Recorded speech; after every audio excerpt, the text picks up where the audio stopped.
Good morning बच्चों। Welcome back to my channel Digital Udaan. आज फिर से हम शुरू करते हैं अपनी पढ़ाई और करते हैं चारों worksheet Hindi, English, math, EVS.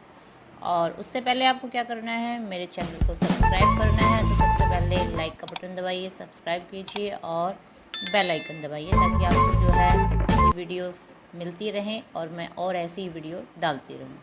तो स्टार्ट करते हैं आज की वीडियो, ठीक है। ये देखिए, ये है वर्कशीट 13 इंग्लिश की। हम 13 पे पहुंच चुके हैं और इससे पहले 12 वीडियो जो है वो मैं डाल चुकी हूँ आपके लिए, जिसमें 12 वर्कशीट इंग्लिश की हैं और बाकी सब्जेक्ट्स की अलग अलग चैप्टर वाइज जो है वर्कशीट अवेलेबल हैं। तो अगर आपको वो वाली एक भी स्किप हो गई है तो आप मेरे चैनल को सब्सक्राइब कीजिए, आपको वो सारी वीडियोज़ जो है ज़रूर मिल जाएंगी।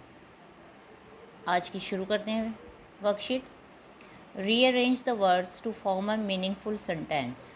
यहाँ पर आपको कुछ वर्ड्स दिखाई दे रहे हैं।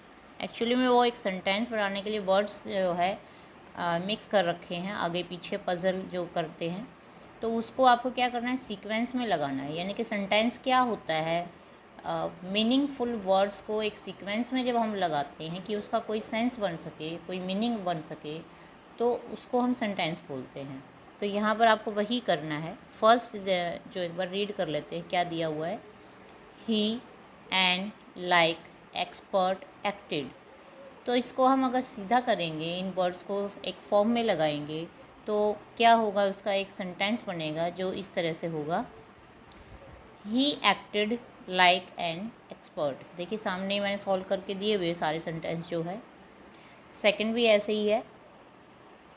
Favourite my is flower rose, उसको मैंने सीक्वेंस में लगाया है। Rose is my favourite flower. Third बहुत इजी है, कोशिश कीजिए, आप खुद भी कर सकते हो। एम स्टूडेंट आई ए, तो उसको मैंने सीक्वेंस में क्या लगा दिया है, क्या बनाया सेंटेंस उसका, I am a student. Fourth है, is April birthday father in my, और सेंटेंस है उसका, my father's birthday is in April. Fifth है, wakes up at 5 o'clock Arjun, तो उसका सेंटेंस जो होगा वो क्या है, Arjun wakes up at 5 o'clock। Clear है। ये 5 ही सेंटेंस दिए हुए थे, इतनी ही वर्कशीट है, बहुत इजी है। और आप अब इसको इन अपनी नोटबुक में उतारिए। और बेटर यही, आपने एक बार रीडिंग कर ली है तो पहले इन सेंटेंसेस को अपने आप करने की कोशिश कीजिए, ठीक है। नेक्स्ट देखते हैं अब वर्कशीट हमारी कौन सी है। ये है हिंदी की वर्कशीट। आज इसमें बहुत इजी जो है वर्कशीट दी हुई है। वैसे तो सारी ही वर्कशीट बहुत इजी हैं। ये जो है क्या करना है, इसमें आपको क्रिया शब्द छाटने हैं। कुछ सेंटेंसेस दिए हुए हैं, लेकिन उससे पहले जो आपके लिए डेफिनेशन पहले से ही दी हुई है कि क्रिया शब्द होते क्या हैं, क्रिया क्या होती है। देखिए ऊपर, जिन शब्दों से किसी कार्य के होने का पता चले उन्हें क्रिया कहते हैं। जैसे मोहन ने खाना खाया, तो एक खाया क्या है, एक क्रिया शब्द है, ठीक है। उसी के कुछ एग्जाम्पल नीचे दिए हुए हैं क्रिया के, पढ़ना, खेलना, गाना, नाचना, सोना आदि। तो इसी तरीके से आपको नीचे जो सेंटेंस दिए हुए हैं इनमें अंडरलाइन करना है क्रिया शब्दों को, कि इनमें कौन सा वर्ड जो है वो क्रिया शब्द है, ठीक है। तो फर्स्ट देखते हैं, कंचन अच्छा गाना गाती है। इसमें क्या होगा, गाती है, गाना गाती है, तो उसको हमें अंडरलाइन करना है, गाती। हम शाम को खेलने जाते हैं, तो खेलने जाते हैं, ठीक है। ये जाना जो है, ये यहाँ पर खेलने जाना, ये क्रिया शब्द हो गया, जाते हैं। विद्यालय में घंटी बज रही है, घंटी बज रही है, तो बज रही है क्या है, ये एक क्रिया शब्द है। उसके बाद नेक्स्ट है, मुझे पुस्तकें पढ़ना अच्छा लगता है। अच्छा लगता है, ये दोनों ही वर्ड जो है ये क्रिया शब्द हैं हमारे। उसके बाद है, शबनम तेज दौड़ती है, तो यहाँ पर दौड़ती है, ये हमारा शब्द जो है वो क्रिया शब्द है। तो ऐसे ही आप सेंटेंस पहले ऐसे ही एज इट इज़ जो है आपको क्या करना है, ऊपर जो डेफिनेशन लिखनी है क्रिया की, उसके बाद एग्जाम्पल भी लिखना है, और फिर ये ऐसे ही सेंटेंस लिख करके अपनी कॉपी में आपको क्या करना है, इनको अंडरलाइन करना है। ठीक है, तो ये हमारी हिंदी की भी वर्कशीट कंप्लीट होती है यहाँ पर। अब जो नेक्स्ट वर्कशीट है वो देखते हैं। ये है हमारी गणित मैथ की वर्कशीट। इसमें क्या है, आपसे कोणों के बारे में पूछा हुआ है। अब कोण जो है उनकी डेफिनेशन मैंने आपको क्लास में करवा रखी है, लेकिन मैं फिर भी बाकी बच्चे जो मेरी क्लास के नहीं हैं, मैं उनके लिए एक बार डिफ़ाइन कर देती हूँ कि कौन सा कोण क्या होता है। ठीक है, सबसे पहले बारी आती है समकोण की। समकोण है 90 डिग्री का जो कोण होता है, 90 अंश जो होता है उसको हम समकोण कहते हैं। जो एल शेप में बना हुआ होता है उसको हम क्या कहेंगे, समकोण कहेंगे। इस तरह से जो है ये कोण जो होगा उसको हम समकोण कहेंगे। अधिक कोण क्या होता है, ये 90 का है, तो 90 से ज़्यादा जो होगा, जो इधर की तरफ जिसका झुकाव होगा वो अधिक कोण होगा, और 90 से कम जो होगा वो न्यून कोण होगा। तो इस तरीके से जो है आपको ध्यान रखना है कि अधिक कोण क्या होता है, समकोण क्या होता है, और न्यून कोण क्या होता है। आप अपने हाथ की सहायता से भी इनको प्रैक्टिस कर सकते हो, या कोई चीज़ें देख करके वहाँ पर भी देख के बता सकते हो कि ये समकोण है या अधिक कोण है या न्यून कोण है। ठीक है, तो अब क्वेश्चन देखते हैं उनमें आपसे क्या पूछा हुआ है। देखिए फर्स्ट क्वेश्चन को, इसमें क्या है, आपको एक आकृति दी हुई है, ये सबको पता दिखाई दे रहा होगा। ये एक आयत है, लेकिन सिर्फ उसको थोड़ा सा घुमा रखा है कि इसकी आकृति में जो है कि भुजाओं की संख्या कितनी है। भुजाएं क्या होती हैं, जैसे दो कोण, जो कोने कहाँ पर मिल रहे हैं उनके बीच में जो ये लाइनें जो आपको दिखाई दे रही हैं, इनको हम भुजाएं कहते हैं। ये देखिए, तो यहाँ इस आकृति में कितनी भुजाएं हैं, 4 भुजाएं हैं। तो हम किस पे निशान लगा देंगे, सी ऑप्शन पे। हमारा सी जो है वो सही है। यहाँ इस आकृति में 4 भुजाएं दी हुई हैं। क्लियर है, तो नेक्स्ट देखते हैं क्वेश्चन क्या है। सेकंड क्वेश्चन को ये देखिए, दी गई आकृति में कोणों की संख्या बताओ, सही पर निशान लगाओ। अब ये आकृति कौन सी दी हुई है, ये है एक वृत्त, गोला, जिसको आप गोला बोल देते हैं। तो गोले में हमेशा ध्यान रखना, ना तो कोई कोना होता है, ना ही कोई क्या होता है, कोण बनता है। ठीक है, तो इसमें क्या है, 0 जो है, कोनों की संख्या 0 होती है, क्योंकि ये गोल गोल घूम रहे हो, यहाँ कोई कोना थोड़ा नहीं बन रहा है। जहाँ पर 2 लाइनें, सीधी लाइनें एक दूसरे को काट रही होती हैं या एक जगह पे मिल रही होती है, वहाँ पर हमारा कोण बनता है। लेकिन गोले में हमारे ऐसे कोई भी जो लाइन जो है वो एक दूसरे को नहीं काटती है। तो यहाँ पर इसका उत्तर जो होगा वो डी ऑप्शन होगा। थर्ड क्वेश्चन देखते हैं, दी गई आकृति में फलकों की संख्या बताओ, सही पर निशान लगाओ। ये जो आकृति आपको दिखाई दे रही है, ये थोड़ी सी आपको अजीब सी लग रही होगी, मतलब थोड़ा समझ में देर से आएगी। तो इसमें क्या है, आपको सतह बतानी। फलक क्या होते हैं, सतह होती हैं।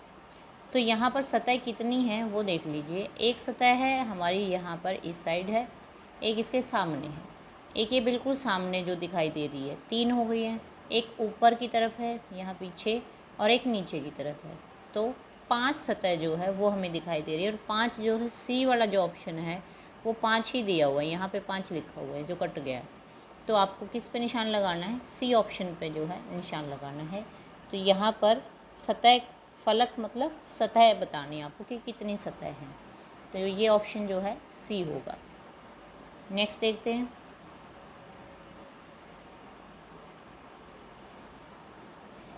आकृति में शीर्षों की संख्या बताइए, सही पर निशान लगाओ। शीर्ष क्या होते हैं, जहाँ पर 2 लाइन जो है एक दूसरे को के ऊपर मिल रही होती हैं, वहाँ पर शीर्ष बनता है। तो इस आकृति में जो है अगर हम देखें तो कई सारी जगह पर जो है 2 लाइनें आपस में मिल रही हैं, तो वहाँ पर शीर्ष बहुत सारे बन रहे हैं। अगर हम इनको सीधे सीधे लेके चले तो 8 शीर्ष बन रहे हैं, लेकिन यहाँ पर कोई भी 8 ऑप्शन नहीं दिए हुए हैं। ठीक है, तो इनमें से कोई भी ऑप्शन जो है इसका आंसर नहीं है। आप इसका वैसे अलग से आंसर लिख लीजिए कि इसके 8 शीर्ष बन रहे हैं, जहाँ पर कोने जो आपस में मिलाते हैं, जैसे एक यहाँ पर जो है 1 2 3 4 5, 6, 7, 8 कोने बन रहे हैं।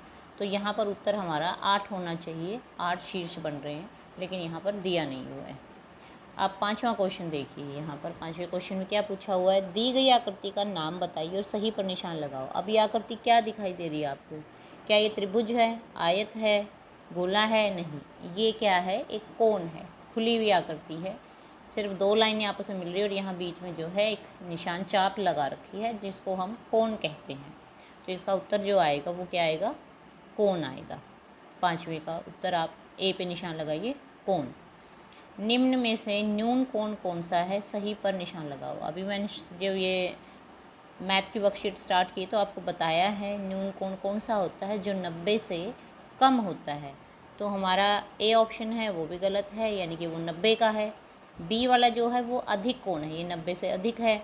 और सी वाला जो ऑप्शन है वो सही है, तो हमें सी पर इसका निशान लगा देना है। क्लियर है? तो यहाँ पर ये मैथ की वर्कशीट कंप्लीट होती है। आगे जो है हम देखते हैं कौन सी वर्कशीट है। परिवेश अध्ययन, यहाँ पर हमारा 4th चैप्टर स्टार्ट हो रहा है परिवेश अध्ययन का।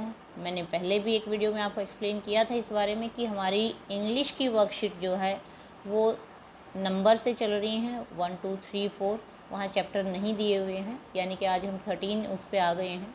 लेकिन बाकी जितने भी वर्कशीट हैं वो चैप्टर वाइज चल रही हैं। हिंदी की भी 2nd चैप्टर जो है कंप्लीट हो गया है, ऐसे ही मैथ की भी 2nd जो चल रहा है, और परिवेश अध्ययन में क्या है 4th चैप्टर पर आ चुके हैं। ठीक है, तो आज इसकी फर्स्ट जो वर्कशीट है वो करते हैं। इसमें आपसे बोला गया है, एक्टिविटी है ये आपको करनी है, जो देखते हैं, रीड करो इसको। बच्चों, आपने अपने आसपास कुछ ऐसे व्यक्ति देखे होंगे जिन्हें बोलने, सुनने, चलने, देखने आदि कठिनाई होती होगी।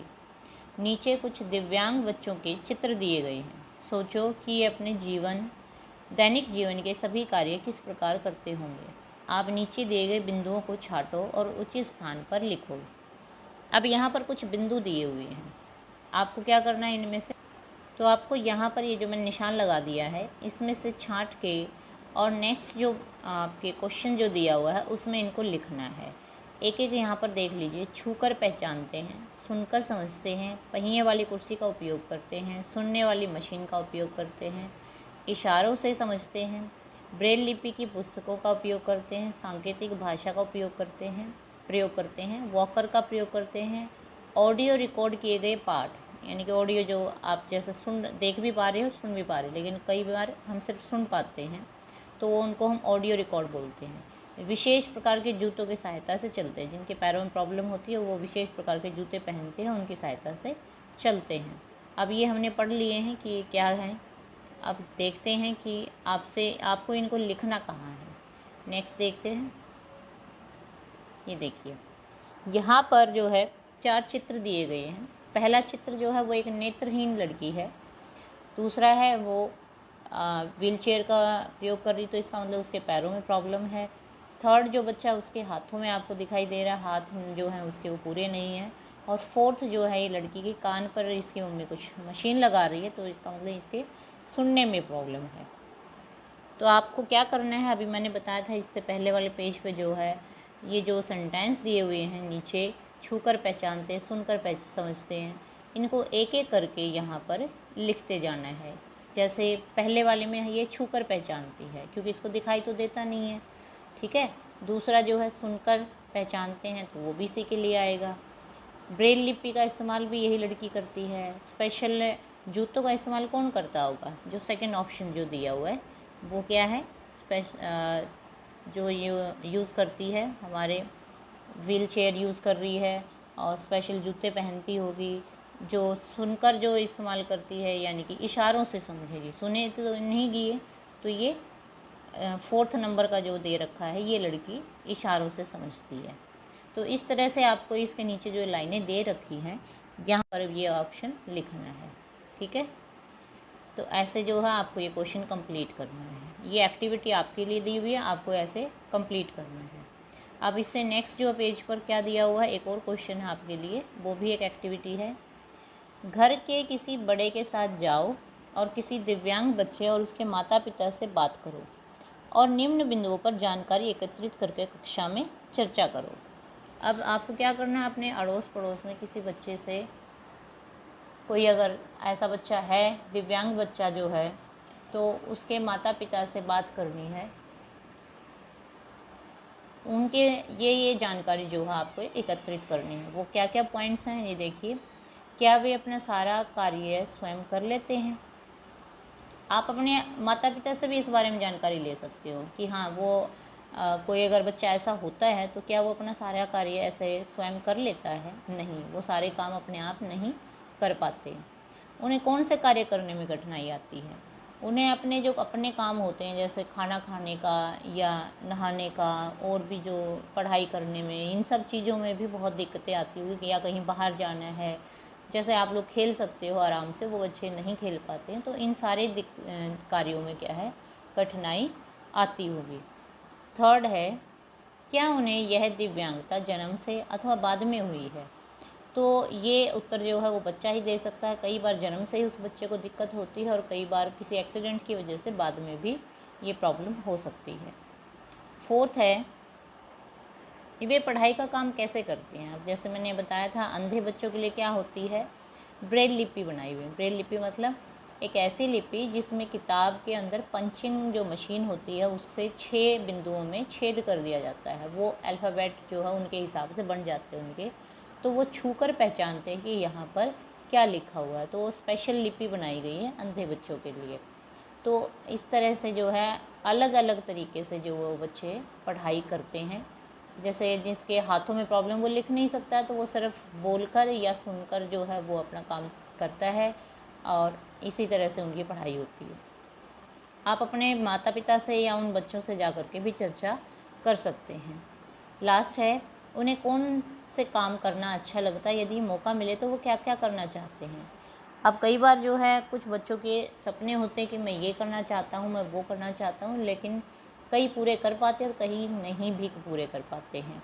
तो इसलिए वो आप उनसे सवाल कीजिए कि वो ऐसे कौन से काम हैं जो वो करना चाहते हैं, और हो सके तो उनकी सहायता कीजिए उस कामों में कि जो उनकी इच्छा है वो पूरा कर सकते हैं। ठीक है, तो इस तरीके से जो है ये वर्कशीट यहाँ पर कंप्लीट होती है, 4th चैप्टर की फर्स्ट वर्कशीट। तो आई थिंक चारों के चारों जो हैं आपको क्लियर होंगे। बहुत इजी वर्कशीट थी, कोई प्रॉब्लम नहीं होनी चाहिए। तो नेक्स्ट वर्कशीट के साथ हम कल फिर मिलते हैं, तब तक के लिए गुड बाय बच्चों।